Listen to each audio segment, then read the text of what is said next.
Salut tout le monde, alors j'espère que vous allez bien. Aujourd'hui je vais vous parler d'une partie de ma vie qui n'était pas très agréable, on va dire ça comme ça. J'ai une maladie, ma maladie c'est la maladie Willebrand.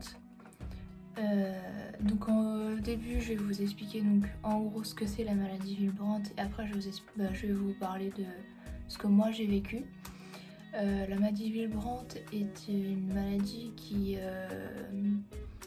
où le sang ne coagule pas. Alors je pense que si je dis je suis hémophile, vous allez plus comprendre que la maladie Willebrand. La maladie Willebrand c'est le nom de la maladie, hémophile c'est le mot qu'on souvent comprend comme ça pour expliquer qu'on est hémophile, donc en fait notre sang ne coagule pas.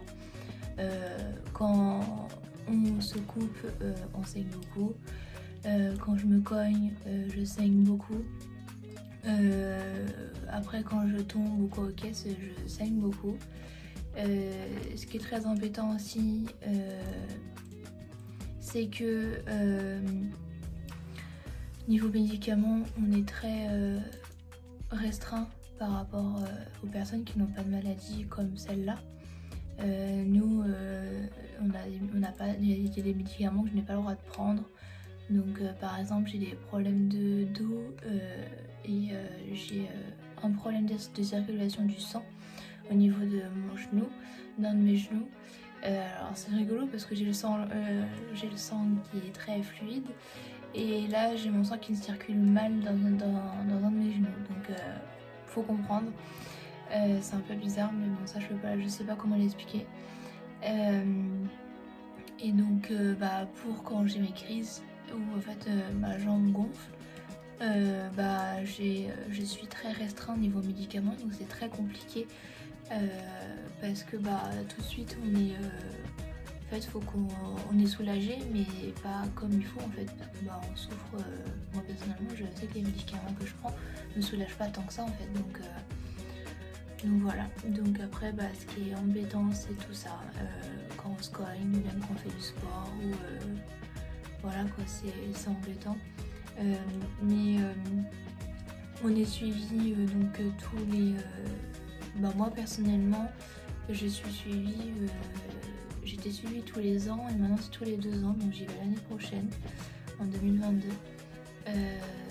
Quand on a besoin de renseignements un peu plus sur notre maladie ou on peut appeler les médecins, comme hier j'ai appelé pour avoir un renseignement sur ma maladie, parce qu'en fait on a une carte de maladie. Je vais essayer de vous la trouver, je vais vous montrer ça. Donc là voilà, donc c'est une carte qui est comme cela. Donc c'est marqué maladie Willebrand. À l'intérieur donc on a 2 petits carnets. Je regarde si j'ai pas mon adresse dessus, non. Donc on a 2 petits carnets comme ça, donc on a celui-ci qu'on voit déjà devant. On ouvre et puis après ça explique toute la maladie en fait. Donc voilà. Et le deuxième, c'est là. Alors attendez, parce qu'il y a mon nom de famille, il y a là où je suis suivie. Le deuxième, je vais pas vous le montrer, juste vous montrer ce côté-là. Donc il est comme ça. Donc c'est la carte de soins et d'urgence. Donc en fait c'est quand je pars en voyage. Je l'ai faite, j'ai tout le temps sur moi, j'en ai 2.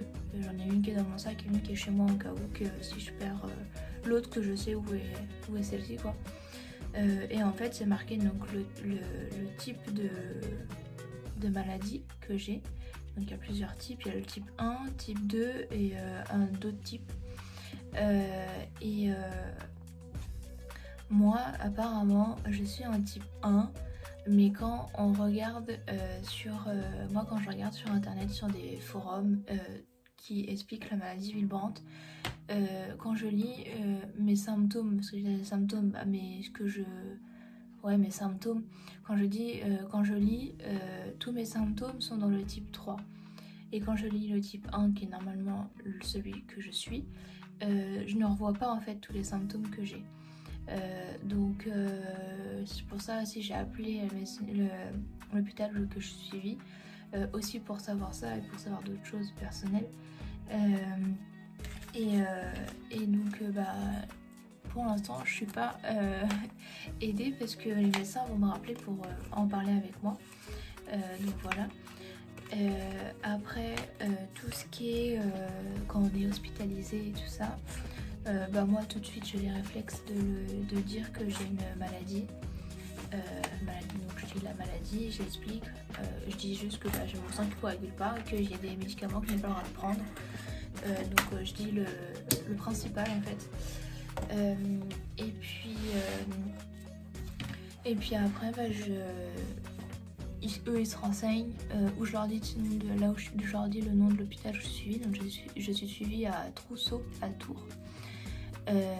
Il y a une partie de l'hôpital qui s'occupe de tout ce qui est hémophile.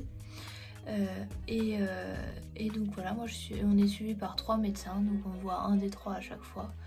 Et puis quand on y va, alors au tout début, quand moi on a su qu'on a eu la maladie, donc il y a ma soeur et il y a ma mère qui ont la maladie Willebrand. Ma mère, je crois qu'elle l'a moins que nous. Nous, on n'a que 10% de taux de coagulation de notre maladie. Donc voilà, on n'a que 10% de taux de coagulation. Et normalement, quelqu'un qui n'a pas de problème de sang est à 100% de taux de coagulation. Donc voilà, donc c'est peu, très peu. Et en fait, quand on l'a su parce que ma mère s'est fait opérer. Alors j'étais très petite, j'étais en CP, je me rappelle pas de tout, vraiment tout. Je sais qu'ils l'ont appris quand ma mère s'est fait opérer du dos. Donc elle a fait des tests, il me semble. Et après ils nous ont fait faire des tests à nous et c'est là où ils se sont rendus compte qu'on l'avait aussi. Donc on comprenait mieux pourquoi on avait beaucoup de bleus dès qu'on se connaît, on avait beaucoup des bleus tout de suite et que c'était des gros bleus, bleu, vert, jaune, violet, dans toutes les couleurs. Donc voilà, donc on a su pourquoi on avait ça. Et donc après nous on a fait des tests. Je sais qu'on avait été à Paris ou à Tours. Je crois que c'est à Tours ou à, je sais plus. Un hôpital pour enfants, donc là où il y a tous les enfants qui sont malades en fait, qui ont plein de maladies différentes. Et on est resté pendant une journée là-bas où on avait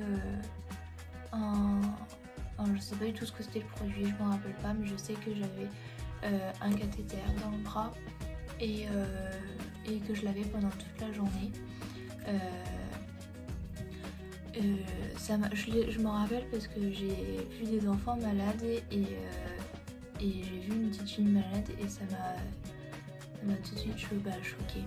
J'étais petite, j'étais en CP moi, donc ça m'a impressionnée de voir des enfants malades mais qui ont quand même le sourire. Je trouve qu'ils ont beaucoup de force en fait pour des enfants qui sont malades en fait. Donc je me rappelle que je me promenais dans l'hôpital avec mon cathéter et puis mon truc qui me suivait avec mes parents et ma soeur qui était pareil que moi. Et puis après, pour savoir le type de maladie qu'on a, c'est qu'en fait ils nous font, vous savez, comme les personnes qui prennent leur taux de sucre, c'est pareil, ils nous font un point, ils nous piquent au niveau d'ici là, et ils nous font un point pour que le sang il coule, et après avec des cartons, c'est des cartons ronds, ils font tout le tour du carton jusqu'à temps que ça s'arrête en fait de saigner. Donc on en a fait plusieurs, on en a fait pas mal, et puis après avec ça ils arrivent à voir si on a un taux vachement bas de coagulation en fait. Donc voilà. Et puis après quand on était petite, quand on était petite on y allait donc tous les ans. Donc tous les ans on avait une piqûre, prise de sang, où ils nous prenaient vous savez, les flacons là qu'on voit souvent dans les laboratoires et tout ça, bah, c'est pareil. Il nous prend donc, je crois que c'était, moi au début c'était une dizaine de flacons. Et puis après, bah, ils nous prennent du sang, ils font des analyses, et regardent si tout va bien, notre taux de fer, tout ça.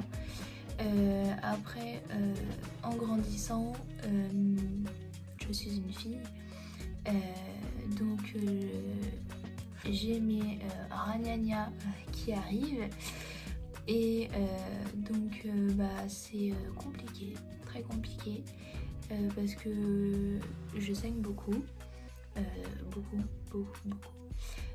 Donc toutes les nuits en fait mes draps sont remplis de sang, même avec des serviettes hygiéniques nuit hyper grande, épaisse, ce que vous voulez. Donc très compliqué. Quand j'ai mes règles, on est très fatigué, on perd beaucoup de fer. On est très fatigué, on perd beaucoup de fer. On est plié en 4 parce que en plus qu'on saigne, on a des douleurs qui sont là, et ça fait très très mal. Et donc moi personnellement, j'explique mon cas, j'explique pas le cas de ma soeur parce que si elle a envie d'en parler, elle en parlera pas. Mais moi j'en parle parce que j'ai envie de vous parler de ça, et je trouve que c'est bien aussi d'en parler parce qu'elle est peu connue cette maladie. Donc voilà. Donc pour moi, les médecins ont décidé d'arrêter mes règles. Alors j'ai une pilule à prendre donc, tout le temps. Et en fait, la pilule, elle m'arrête mes règles. Donc il y a des périodes où je vais les avoir, mais vraiment tout petit peu. Et il y a des périodes où je peux les avoir. Donc ça, je leur ai demandé pourquoi, parce que j'étais normalement on me donnait une pilule pour arrêter mes règles. Ils m'ont dit c'est parce qu'il faut quand même que le corps, que à l'intérieur quoi, ça se nettoie. donc c'est normal. Donc moi, il y a des périodes où je les ai peu, il y a des périodes où je les ai beaucoup, comme si j'avais pas de pilule. Quand c'est ces périodes-là, c'est compliqué parce que je suis en carence de fer. Les médicaments pour augmenter ma carence de fer, je ne les accepte pas. Ça me rend malade. Donc le seul moyen de m'augmenter mon fer, c'est soit j'arrive à l'augmenter par moi-même, et comme je n'arrive pas, je dois aller à l'hôpital et ils doivent me jeter du fer. Donc pour l'instant ça m'est jamais arrivé. Je croise les doigts de ne pas le faire.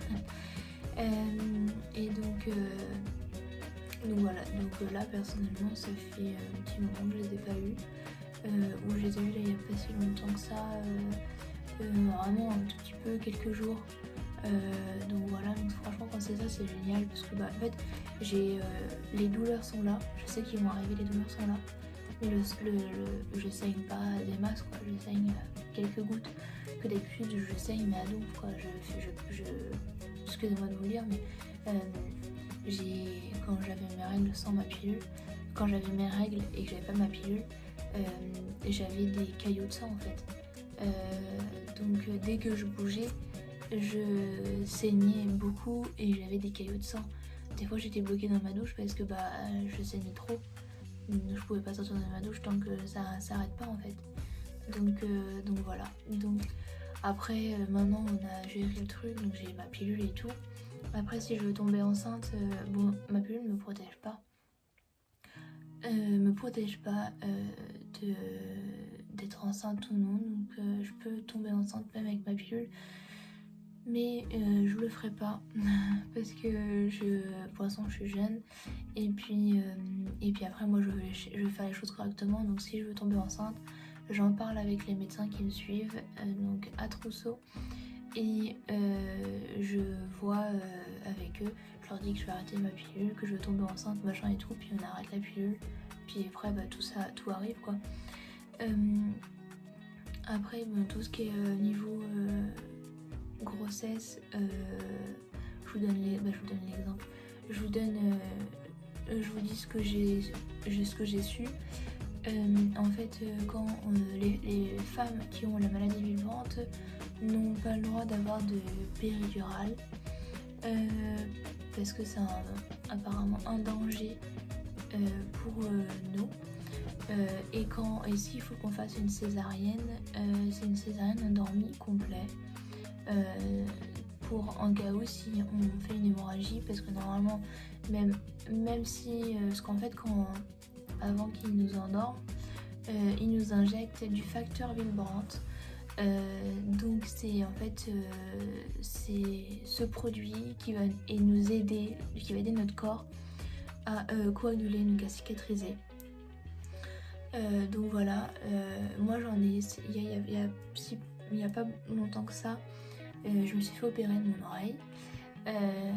Ils ont dû donc m'ouvrir derrière l'oreille et en fait ça, normalement de base ils voulaient éviter de faire cette opération, mais j'étais obligée. Et donc en fait ils ont dû m'injecter du facteur Wilbrandt, mais j'ai essayé un nouveau produit qui apparemment a très bien fonctionné aussi, et j'ai pas beaucoup saigné. Donc ils m'ont ouvert donc toute l'oreille et ils m'ont pris du cartilage qui était à l'intérieur et ils m'ont mis au niveau du tympan parce que j'avais les tympans perforés. Donc voilà, donc là j'ai toujours une cicatrice au niveau de l'oreille, parce qu'ils ont fait une cicatrice, ils l'ont pas recousu, ils ont mis de la colle. C'est ce qu'ils utilisent maintenant, c'est mieux. La seule chose qui est très très chiante, c'est parce qu'on n'a pas le droit de se laver les cheveux ou à éviter de mouiller l'oreille. Donc en fait j'étais pendant des semaines tête en bas à me laver les cheveux. Voilà. Mais sinon voilà, bon, après moi j'ai eu des complications après l'opération. Je suis restée donc 72 heures à l'hôpital et quand je suis rentrée chez moi, j'ai eu des complications au niveau de mon oreille. Maintenant ça s'est guéri, mais j'ai toujours mal et j'ai pas de sensation au niveau de l'oreille. Comme ils ont coupé des nerfs. Donc pour l'instant ça va revenir petit à petit, mais pas tout de suite. Donc voilà. Donc pour tout ce qui est grossesse, donc il nous injecte du facteur Wilbrandt. Si je suis enceinte, c'est soit j'accouche naturellement, donc sans péridurale, sans rien. Donc maintenant dans les maternités, il y a des chambres exprès pour les femmes qui ne peuvent pas ou ne veulent pas avoir de péridurale. Il y a des pièces exprès pour les femmes qui accouchent naturellement avec plein de choses qui peuvent nous soulager. Donc voilà. Après on est vachement suivi au niveau des échographies. On est beaucoup plus suivi. Quand je serai enceinte, je devrais aller à Tours pour aller voir les médecins, pour qu'ils regardent, je pense, mon ventre et tout ça. Et puis voilà, donc au niveau de la grossesse, pour l'instant, je suis pas vraiment dedans, donc je pourrais pas tout vous expliquer, mais je le ferai quand je serai enceinte. Quand je serai enceinte, il n'y aura pas de souci, je pourrai filmer ma journée où j'irai à Tours, où j'irai faire mes échographies et tout ça. Et puis je pourrais faire ça, il n'y a pas de souci. Après moi, au niveau de mon enfance, je l'ai vécu, si je me rappelle bien, pour moi je l'ai vécu bien entre guillemets. Les seules choses qui me dérangeaient beaucoup, c'est que en fait j'étais une petite fille très speed, qui a besoin de faire du sport. Et j'ai adoré faire, j'ai fait du judo avec l'école, j'ai fait plein de choses. J'ai voulu faire de la patinoire artistique, j'en ai fait pendant 1 an, j'avais un bon niveau, mais j'ai dû arrêter parce que l'hôpital on m'a dit qu'il fallait arrêter, que c'était trop dangereux, donc j'ai dû arrêter. Et quand je suis arrivée dans ma campagne, j'ai aimé les chevaux. Alors j'aimais déjà les chevaux, mais là j'avais une copine qui faisait du cheval, qui était cavalière, et elle m'a donné encore plus envie de faire du cheval. J'ai fait un essai et j'ai adoré. Donc ma mère elle m'a inscrit, j'en ai fait pendant 5 ans. Ça m'a beaucoup plu. Donc après j'ai arrêté, c'est pas à cause de ma maladie, j'ai arrêté parce que j'ai commencé mon CAP de vente en alternance, donc je pouvais plus y aller, j'avais plus le temps, je travaillais le samedi et tout, donc j'avais plus le temps d'y aller. Voilà pourquoi j'ai arrêté, mais si je peux reprendre, je reprendrai dès que je peux. Donc j'en ai fait pendant 5 ans. Le club où j'étais savait que j'avais la maladie, que j'avais ma trousse de secours dans ma caisse d'équitation. Il n'y avait pas de souci, j'avais un certificat médical, j'avais tout ce qu'il fallait, donc il n'y avait aucun souci. Je me suis jamais blessée. La seule chose que j'ai eue, c'est qu'en fait je suis tombée de mon cheval en balade et en fait je suis tombée sur les fesses. Et j'ai eu des hématomes quoi. Mais sinon, non, j'ai jamais eu de choses graves, j'ai jamais eu de problème. J'en ai fait des chutes, hein, mais j'ai jamais eu j'ai eu des bleus quoi. Mais après je prenais de l'arnica, donc j'ai de l'arnica, des pastilles d'arnica et puis j'ai de la crème. J'en prends dès que je me cogne et puis voilà quoi. Mais sinon non, franchement je me faisais plus mal à l'école qu'au club, donc ça va. Puis c'était mes copines du club qui étaient qui faisaient vachement mal par rapport à moi. Donc non, je tombais mais je me faisais pas mal tant que ça.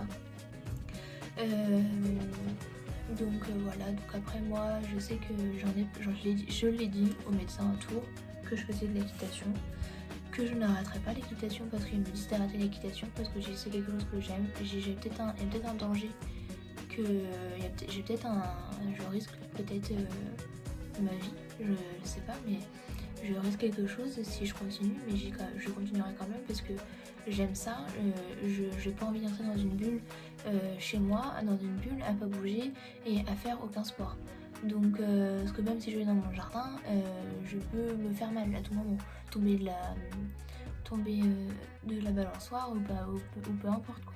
Donc je leur ai dit clairement que je faisais de l'équitation et je continuerai quand même. Donc voilà, j'ai montré mon caractère au médecin. Après j'avais un caractère de cochon aussi, hein.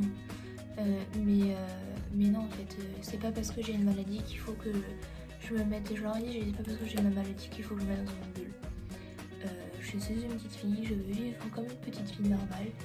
Donc je ferai les sports que j'ai envie de faire et c'est tout quoi.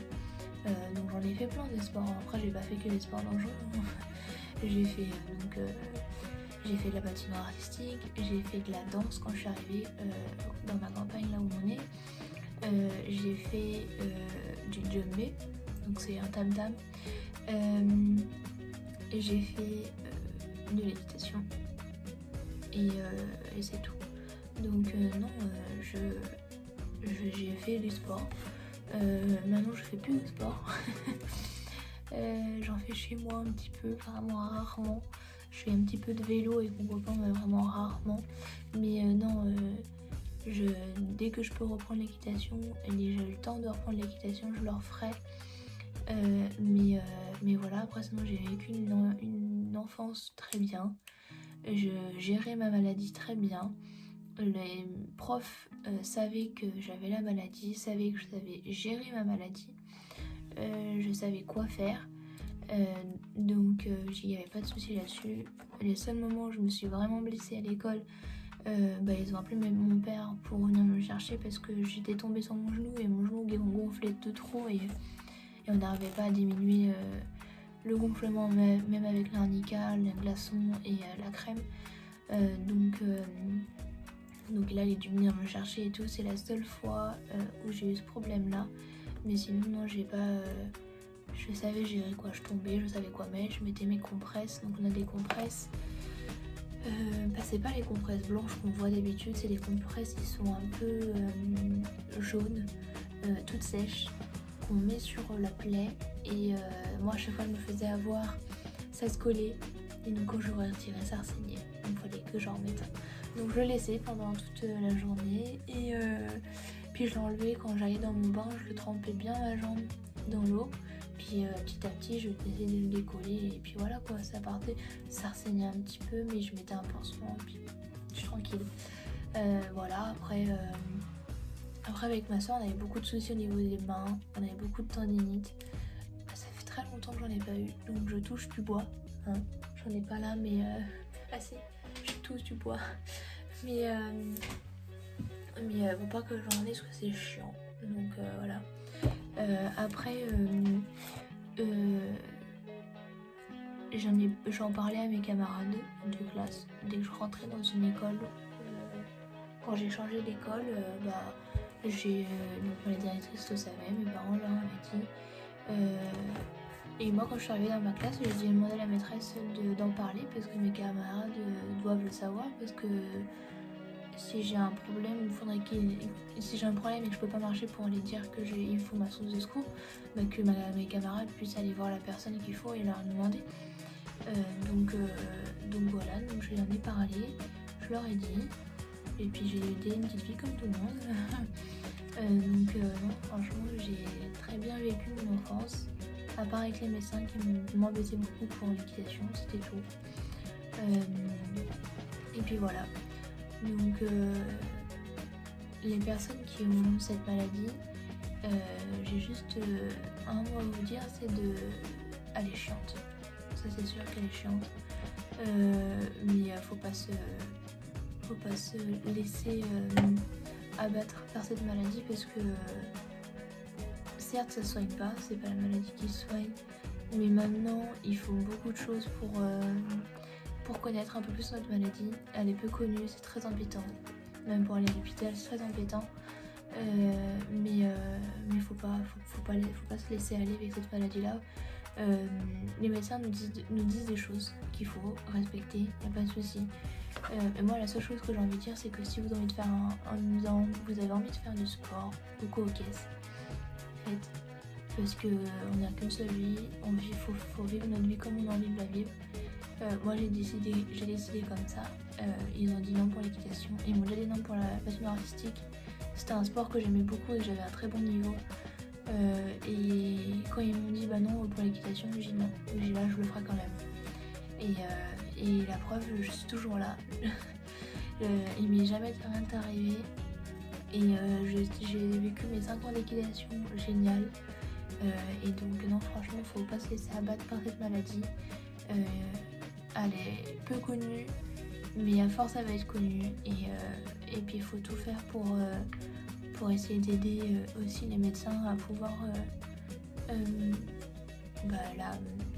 avancer quoi, sur cette maladie. La preuve, ils ont refait un produit pour nous pour qu'on puisse coaguler quand on se fait opérer, et je l'ai essayé ce produit. Et j'étais la deuxième, dans l'hôpital où je suis suivie, j'étais la première personne à le tester. Et il a très bien marché, je suis toujours là. Non, il faut faire confiance aux médecins. Il faut pas se laisser manger par la maladie, se laisser aller en fait. Il faut la surmonter. On en a une, elle se voit pas. Et faut vivre notre vie en fait comme on veut la vivre en fait. Moi je me dis qu'il y a pire que moi. Il y a des enfants ou des adultes de mon âge qui ont une maladie pire que moi, qui se voit peut-être ou qui se voit pas peut-être, mais qui est très difficile à vivre. Et je me dis moi à côté c'est rien quoi. Donc vivez votre vie avec ou sans maladie comme vous voulez. Et puis voilà quoi. Je vous donne courage. Et puis si vous avez envie de me parler de cette maladie en commentaire, en message privé sur mon Insta ou me contacter, peu importe, je suis ouverte à parler de cette maladie. J'en ai pas peur de cette maladie, je veux bien en discuter là. Donc voilà, donc si vous voulez en parler avec moi, il n'y a pas de souci, je suis ouverte, je suis là. Et puis je vais vous partager ma vie de tous les jours. Et puis peut-être quand je serai enceinte, je vous montrerai mes aventures à l'hôpital, les explications des médecins et tout ça. Il n'y aura aucun souci. Ça me fera avec un grand plaisir de le faire. Donc voilà, donc je vous fais de gros bisous. Je vous dis à plus tard. Bisous bisous.